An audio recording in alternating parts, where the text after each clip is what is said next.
ஆண்டவராகிய இயேசு கிறிஸ்துவின் ஈடு இணையற்ற நாமத்தில் உங்கள் அனைவரையும் இந்த அதிகாலை தியானத்திற்கு அன்போடு கூட வாழ்த்தி வரவேற்கிறேன். ஒவ்வொரு நாளும் நாம் சிலுவைக்கு அடுத்த வசனங்களை முதலாவது தியானித்து பின்பு தொடர் தியானமாக அப்போஸ்தலர் நடவடிக்கைகளை படித்து வருகிறோம். இன்றைக்கு சிலுவை தியானமாக எபிரேயர் புத்தகம் 6ஆம் அதிகாரம் 6ஆம் வசனத்தை நான் வாசிக்க விரும்புகிறேன். மறுதலித்து போனவர்கள் தேவனுடைய குமாரனை தாங்களே மறுபடியும் சிலுவையில் அறைந்து அவமானப்படுத்துகிறபடியால் மனம் திரும்புவதற்கு எதுவாய் அவர்களை மறுபடியும் புதுப்பிக்கிறது கூடாத காரியம். இங்கே மறுபடியும் சிலுவையில் அறைந்து அவமானப்படுத்துகிறபடியால், இது ரொம்ப டேஞ்சரான ஒரு காரியமா இருக்கு. சிலுவையில் இயேசுவை மறுபடியும் அறைவது, அதை பற்றி நாம படித்தோம். ஆனால் இந்த வசனம் சொல்றது பாருங்க, தேவனுடைய குமாரனை தாங்களே மறுபடியும் சிலுவையில் அறைந்து அவமானப்படுத்துகிறபடியால். எனக்கு இது எப்படி விளங்குறதுன்னு தெரியல. இது யாரை குறித்து பேசுறாருன்னா, திருச்சபையில் இருக்கிற விசுவாசிகள். இவங்க எபிரேய திருச்சபையில் இருந்தவர்கள். இவர்கள் ஆண்டவரை ஏற்றுக்கொண்டவர்கள். அந்த எபிரேயர் 1 முதல் வசனங்களை பார்த்தீங்கன்னா, பூர்வ காலங்களில் பங்கு பங்காகவும் வகை வகையாகவும் தீர்க்கதரிசி மூலமாய் பிதாக்களுக்கு திருவுளம் பெற்றின தேவன் இந்த கடைசி நாட்களில் குமாரன் மூலமாய் நமக்கு திருவுளம் பெற்றினார். இது யாருன்னா சபைக்கு, ரட்சிக்கப்பட்டவர்களுக்கு. அவர் அப்படி திருவுளம் பற்றி பேசுகிறார். அவர் பேசுகிற சத்தியம் யாருக்கு வருதுன்னா, திருச்சபை விசுவாசிக்கு. அவங்களை பற்றி பேசுறப்போ 6ஆம் அதிகாரம் 6ஆம் வசனத்தில் வரப்போ சொல்றாரு, மறுதலித்து போனவர்கள் மறுபடியும் இயேசுவை சிலுவையில் அறைகிறார்கள். இயேசுவை சிலுவையில் அறைகிறார்கள். சிலுவையில் அறைகிறது மட்டும் இல்ல, சிலுவையில் அறைந்து, அந்த வசனம் அப்படி சொல்றது, சிலுவையில் அறைந்து அவமானப்படுத்துகிறபடியா. கொஞ்சம் ரொம்ப டேஞ்சரா இருக்கு.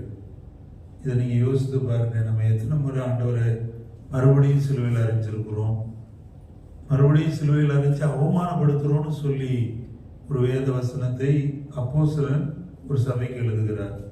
நம்ம அப்படி இருக்கோமா? சிந்தித்து பார்த்து ஆண்டவருடைய கருத்து நம்மை ஒப்பு கொடுப்போம். கருத்து நம்மை தொடர்ந்து நடத்துவாராக. தொடர் தியானமாக அப்போஸ்தலர் நடவடிக்கைகள் புத்தகம் 12ஆம் அதிகாரத்தை இன்றைக்கு நான் தியானிக்க நமக்கு கொடுக்கப்பட்டிருக்கிறது. அப்போஸ்தலர் 12ஆம் அதிகாரத்துக்கு நேராய் திருப்புங்கள். இன்றைக்கு நம்ம கொடுக்கப்பட்டிருக்கிற தலைப்பு பரிசுத்த ஆவியானவரின் விடுதலை. இந்த அப்போஸ்தலர் 12ஆம் அதிகாரத்தில் நீங்கள் 1 - 15 வசனங்கள் வரை படிப்பீர்கள் என்றால் அங்கே ஒரு சம்பவம் நடைபெறுகிறது. அதை குறித்து நாம் நன்றாய் அறிந்திருக்கிற ஒரு சம்பவம். அது எல்லாருக்குமே தெரியும். சபை முதலாவது சந்தித்த பெரிய பிரச்சனை, பெரிய போராட்டம், அந்த நாட்களில் உண்டான சபைகளுக்கு உண்டான பெரிய யுத்தம் அது என்று கூட அதை சொல்லலாம். 12ஆம் அதிகாரம் முதல் வசனத்தையும் 2ஆம் வசனத்தையும் வாசிங்க. அக்காலத்திலே ஏரோது ராஜா சிலரை துன்பப்படுத்த தொடங்கி யோவானுடைய சகோதரனாகிய யாக்கோபை பட்டயத்தினாலே கொலை செய்தான். இங்கே ஏரோது ராஜாவினுடைய ஆட்சி காலத்தில் நடைபெறுகிற சம்பவம். என்ன செய்கிறார்? சபையிலே சிலரை துன்பப்படுத்த தொடங்குகிறார். இரண்டாவது, கொலை செய்கிறார். யாக்கோபை பட்டயத்தினாலே கொலை செய்தான். சிலர் துன்புறுத்தப்படுகிறார்கள், சிலர் கொலை செய்யப்படுகிறார்கள். இந்த ஏரோது ஏன் இதை செய்தார் என்பதற்கும் ஒரு விளக்கம் அங்கே கொடுக்கப்படுகிறது. என்ன விளக்கம்? 3ஆம் வசனத்தில், அது யூதருக்கு பிரியமா இருக்கிறது என்று அவன் கண்டு பேதுருவை பிடிக்க தொடர்ந்தான். யூதருக்கு பிரியமா இருக்கிறது என்பதற்காக இவன் சபையை துன்புறுத்த ஆரம்பிக்கிறான். சபையை துன்புறுத்துவது என்பது ஒரு பெரிய டேஞ்சர் என்பதை இன்றைக்கு இந்த பகுதி நமக்கு விளக்கி காட்டுகிறது. சபையை துன்புறுத்துவது என்பது ஆண்டவருடைய சரீரத்தை துன்புறுத்துவது. சபைக்கு எதிராக சவுல் புறப்பட்டு போன பொழுது ஆண்டவர் சவுலை தமஸ்குவின் வழியிலே சந்திக்கிற பொழுது சவுல் நீர் யார் என்று கேட்கிற பொழுது சொல்லுற, நீ துன்புறுத்துகிற கிறிஸ்து நானே. இவன் சபையை துன்புறுத்துகிறான். சபையை துன்புறுத்துவது என்பது கிறிஸ்துவை துன்புறுத்துவது. இன்றைக்கு சபை என்கின்ற இந்த கட்டடம், இந்த கூடி வரும் இடம், சபை என்கிற இந்த கூட்டம், சபை என்கிற இந்த சங்கம், சபை என்கின்ற இந்த தேவனுடைய ஆலயம், இதை குறித்து ஆண்டவர் பேசுகிறார்.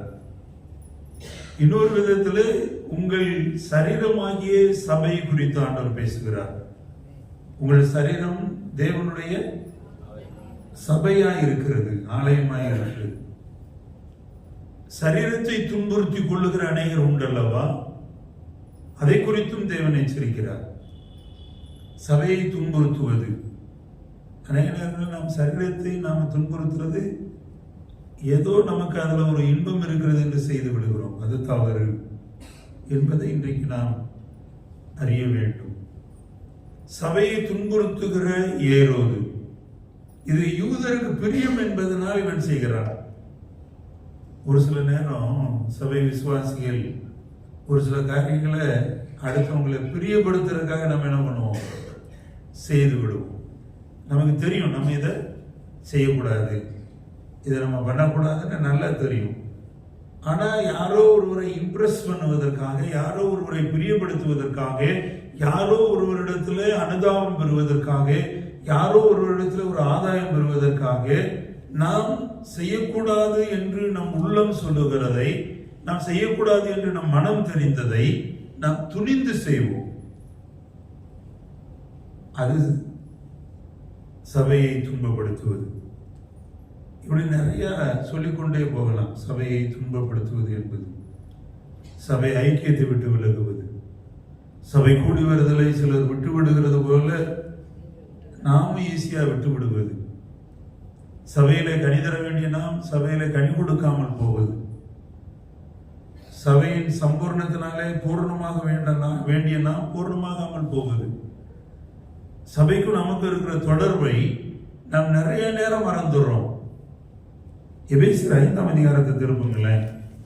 அங்கே பவுல் அப்போஸ்தலன் தன்னுடைய செய்தியில 5ஆம் அதிகாரம் கடைசி வசனத்தை வாசிங்க.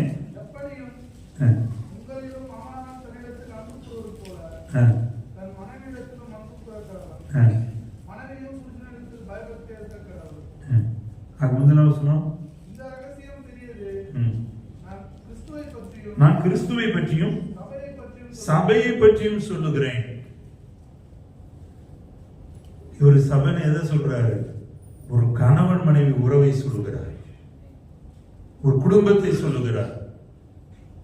சபையை துன்புறுத்துவது என்பது, குடும்பத்தை துன்புறுத்துவது என்பது, கணவன் மனைவியை துன்புறுத்துவது, மனைவி கணவனை துன்புறுத்துவது என்பது சபையை துன்புறுத்துவது.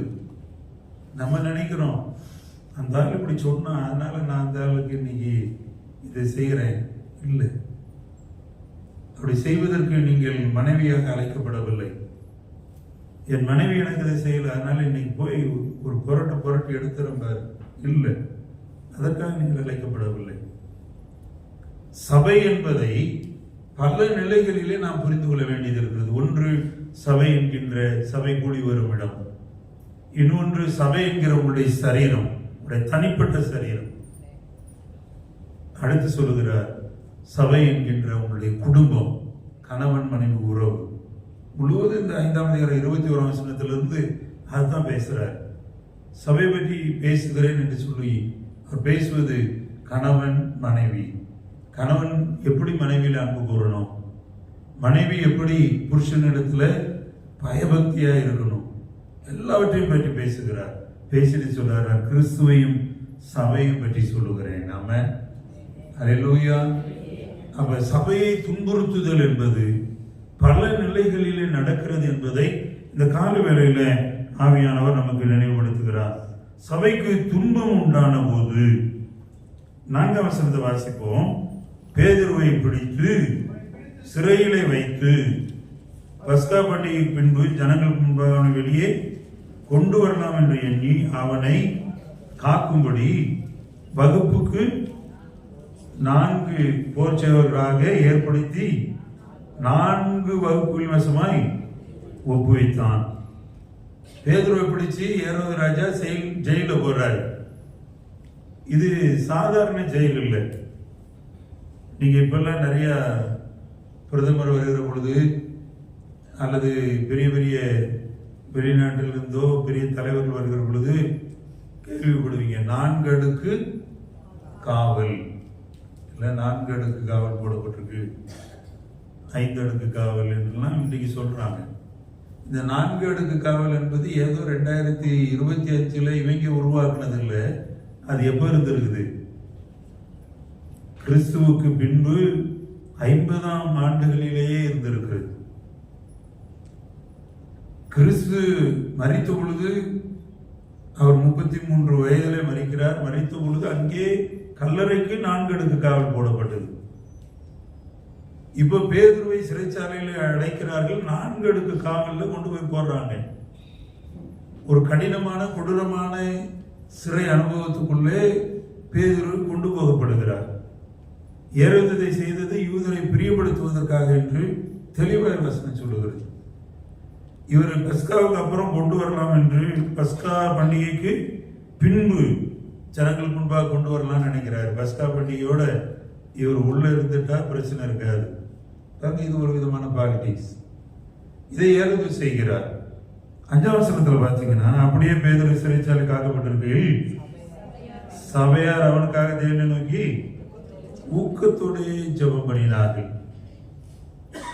சபையாருடைய ஃபர்ஸ்ட் பிரேயர் என்று இதை நான் சொல்லுவேன். ஆதி திருச்சபையிலே அந்த முதல் திருச்சபை ஒன்று கூடி ஜெபிக்கிறது. ஒன்று கூடி ஜெபிக்கிறப்போ ஊக்கத்தோட ஜெபிக்கிறது. பேதுரு சிறையில் இருக்கிறார், ஊழியக்காரன் சிறையில் இருக்கிறார் என்று சபை ஒன்று கூடி ஊக்கமாக ஜெபிக்கிறது. பல நேரங்களில் நாம் சபை கூடி ஜெபிக்கிற ஜெபம் ஊக்கமாக மாறுவதில்லை. ஏன் மாறுவதில்லை? நீங்க ஊக்கமா ஒரு மனமா ஜெபம் பண்ணீங்கன்னா அது கிடைத்து விடும். அந்த சபை கூடி ஜெபிக்க போதவர் சொல்லுகிற ஒரு காரியத்தை ஜெபிக்கிற பொழுதே எல்லாரும் ஒரு மனமா இன்புட்டை போட்டு ஜெபம் பண்ணா சரியா இருக்கும். ஒரு சிலர் அந்த ஜெபம் நடந்துகிட்டு இருக்கிறப்பே, இப்படிலாம் ஜெபம் பண்ணா நடக்குமா, இப்படிலாம் ஜெபம் பண்ணா கிடைக்குமா, இது என்ன ஜெபம் அப்படின்னு அந்த ஜெபத்தையே விமர்சித்து கொண்டிருப்பது, ஜெபத்தையே சந்தேகமா பார்த்துக்கிட்டு இருக்கிறது. ஒரு சிலர் ஜெபிக்கிற பொழுது ஜெபத்துல ஒருமனப்படுவதில்லை. ஜெபத்தை பற்றி நல்லா ஒண்ணு தெரிஞ்சுக்கோங்க. பூமியில என் நாமத்தின் மீது பூமியில 2 பேர் அல்லது 3 பேர் ஒருமனப்பட்டார். அந்த ஒருமனம் அங்க இருக்கணும். 100% ஜெபத்துக்கு ரிசல்ட். ஆமா, எப்போ ஒருமனம் இல்லாம போது அப்போ உங்க ஜெபத்துக்கு ரிசல்ட் 0 ஆகிடும். ஒருமனம் தேவை. 4 பேர் ஜெபிக்க கூடுறீங்கன்னா 4 பேர் ஒருமனமா ஜெபம் பண்ணணும். இன்னொருத்தர் ஜெபம் பண்ணப்ப, ஐயா இவங்க எப்படி ஜெபம் பண்ணியிருக்காங்களே, என்ன இது எப்போ முடிப்பாங்க அப்படின்னு வேடிக்கை பார்த்தா என்ன இல்லைங்க, ஒரு மனம் இல்லை. 1 மணி நேரம் ஜெபம் பண்ணாலும் போயிடும். அது ரொம்ப அவசியம்.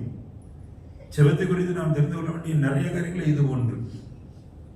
இந்த சபையார் ஜெபித்த பொழுது அவர்கள் ஊக்கமாக தேவனை நோக்கி ஜெபித்த போது நடந்த காரியங்களை நான் வேகமாய் பட்டியலிடுகிறேன். 6வது வசனத்தை வச்சுங்கன்னா, ஏரோது அவனை வெளியே கொண்டு வரும்படி குறித்த நாளுக்கு முந்தின நாள் ராத்திரியில பேதுரு 2 சங்கிலிகளினாலே கட்டப்பட்டு 2 சேவகர்கள் நடுவே நித்திரை பண்ணி கொண்டிருந்தான். காவற்காரரும் கதவுக்கு முன்னிருந்த சிறைச்சாலை காத்து கொண்டிருந்தார்கள். அப்பொழுது கர்த்தருடைய தூதன் அங்கே வந்து நின்றான். அறையிலே வெளிச்சம் பிரகாசித்தது. அவன் பேதுருவை விழாவிலே தட்டி, சீக்கிரமா எழுந்திரு என்று அவனை எழுப்பினான். உடனே சங்கிலிகள் அவன் கையிலிருந்து விழுந்தது. தூதன் அவனை நோக்கி, உன் அறையை கட்டி உன் பாதரட்சைகளை தொழுத்துக்கொள் என்றான். அவன் அப்படியே செய்தான். தூதன் பின்னும் அவனை நோக்கி, உன் வஸ்திரங்களை போர்த்து கொண்டு என் பின்னே வா என்றான். அந்தபடியே அவன் புறப்பட்டு அவனுக்கு பின் சென்று தூதனால் செய்யப்பட்டது மெய் என்று அறியாமல் தான் ஒரு தரிசனத்தை காண்கிறதாக நினைத்தான். இங்க நடக்கிற காரியம் என்ன? 2 சங்கிலிகள் கட்டப்பட்டு, ரொம்ப அழகாக சொல்றாரு, 2 போர்ச்சேவர்களுக்கு நடுவே நித்திரை பண்ணி கொண்டு இருந்தான். இங்கே இவர் தூங்கி கொண்டிருக்கிற இடம் எங்க? சிறைக்குள்ள. 4 அடுக்கு காவல் இருக்கிற சிறைக்குள்ள. இவன் தூங்குகிற பொழுது கூட 2 பக்கமும் எத்தனை பேர் இருக்காங்க? 2 போர் சேவகர். இங்க நீங்க பெரிய அற்புதத்தை பார்க்கணும், அதிசயத்தை பார்க்கணும். தேவன் செயல்படுகிற அதிசயமான விதத்தை நீங்கள் பார்க்கணும். கர்த்தருடைய தூதன் வந்து அந்த அறைக்குள்ள இறங்கின பொழுது இது சபையாருடைய ஊக்கமான ஜெபம் ஒரு தூதனை பரலோகத்திலிருந்து இறக்குகிறது. இவங்க ஒரு இடத்துல ஜெபம் பண்ணிக்கிட்டு இருக்காங்க. அற்புதம் ஒரு சிறைச்சாலைக்குள்ள நடந்து கொண்டு இருக்கிறது. இவங்க ஜெபம் பண்ண இடத்துல தூதன் வந்து இறங்கி அற்புதம் செய்யல. எங்கே தேவையோ அங்கே இறங்கி அற்புதம் செய்கிறார். அங்க என்ன அற்புதம்னா, தூதன் இறங்குகிறார், அந்த அறையே பிரகாசமா மாறுது. 3 பேரும் தூங்கிட்டு தான் இருக்காங்க. இப்ப அங்க தூங்கி கொண்டிருக்கிறது எத்தனை பேர்? பேதுருவும், வலது பக்கம் ஒருத்தர், இடது பக்கம் ஒருத்தர், போர் சேவகர். இப்ப வந்து தூதன் விழாவிலை தட்டி பேதுருவை எழுப்புகிறார். பேதுருவை எழுப்பின உடனே பேதுரு எழுந்து கொள்ளுகிறார். இப்ப தூதன் பேதுருவோடு பேசுறார். நீ அறையை கட்டிக்கோ, சப்பலை போட்டுக்கோ, உன் ட்ரெஸ் எடுத்து போத்துக்கோ, என் பின்னாடி வா. இந்த 2 பக்கம் இருந்த போர்ச்சவர்கள் என்ன பண்ணியிருக்கணும்? வெளிச்சம் வந்த உடனே கண்ணை திறந்திருக்கணும். நம்மள ஒரு சிலர் தூங்குற மாதிரி அவங்க தூங்கிட்டு இருக்காங்க. 2 பேர் பேசிக்கிட்டு இருக்காங்க. பேதுருவும் தூதனும் பேசுறாங்க. நீ ட்ரெஸ்ஸை போட்டுக்கோ, செருப்பை போட்டுக்கோ. அவர் சொல்றாரு, இவர் அதை செய்யறாரு. அப்ப அது ஆடிபிள் வாய்ஸ், பேசுகிறது தெளிவாய் பேசப்படுகிற ஒரு வார்த்தை.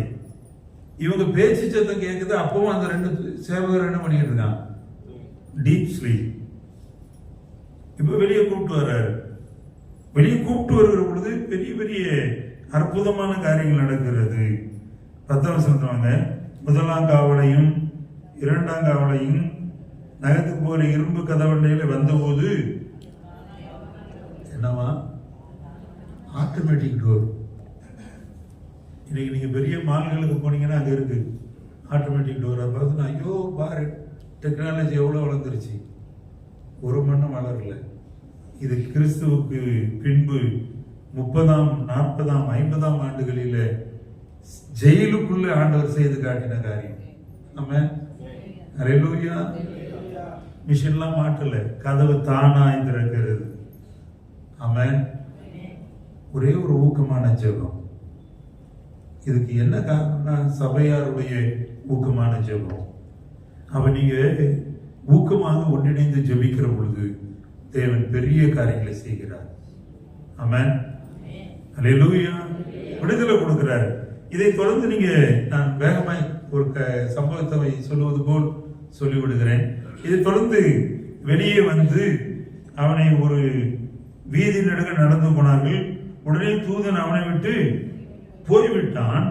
11ஆம் வசனம், பேதுருவுக்கு தெளிவு வந்தபோது, ஏரோதின் கைக்கும் யூத ஜனங்களின் எண்ணங்களுக்கும் என்னை விடுதலையாக்கும்படி கர்த்தர் தம்முடைய தூதனை அனுப்பினார் என்று நான் இப்பொழுது மெய்யாய் அறிந்திருக்கிறேன் என்றார்.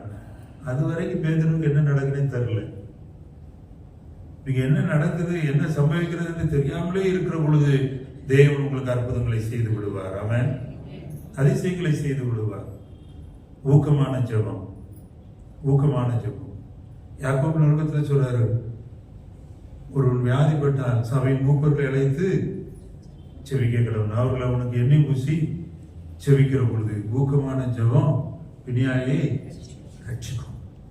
நீங்க ஜெபிக்கிற ஜெபத்தில் அந்த ஒரு மனம் வேணும். நீங்க ஒரு மனமாய் ஜெபித்து விட்டால் ஜெயம் வந்துவிடும்.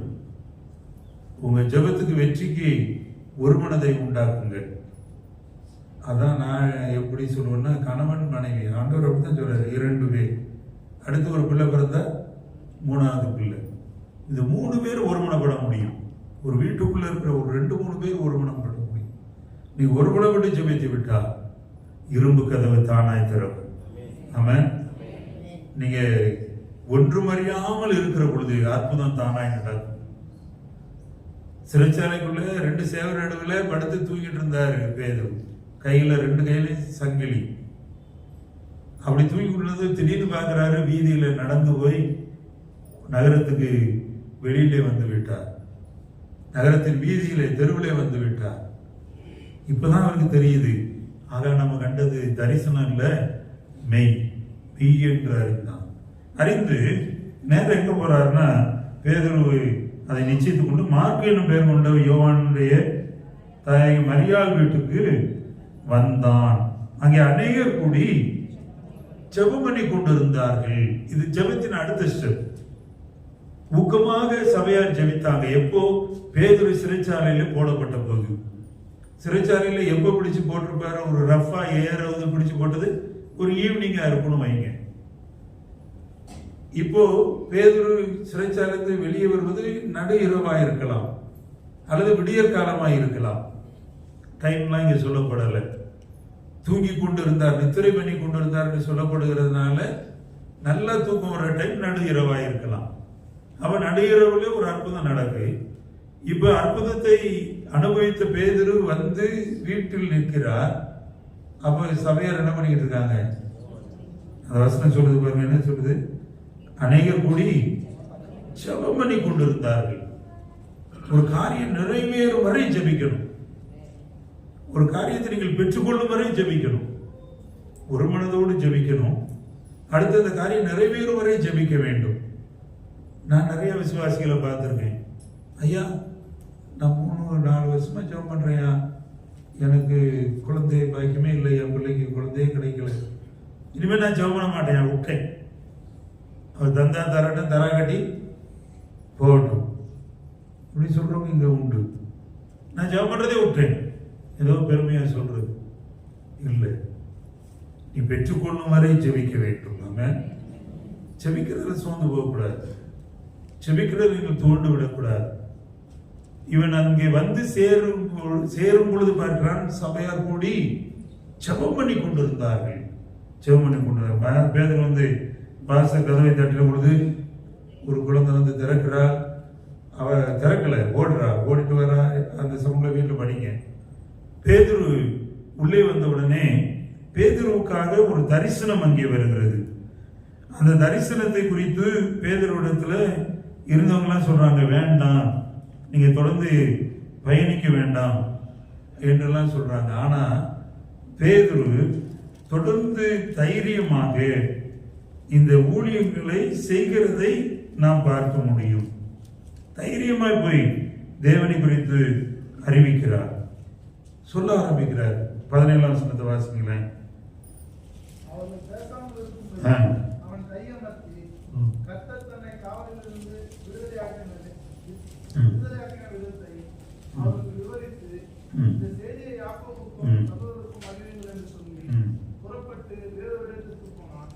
வேறொரு இடத்திற்கு போனான்.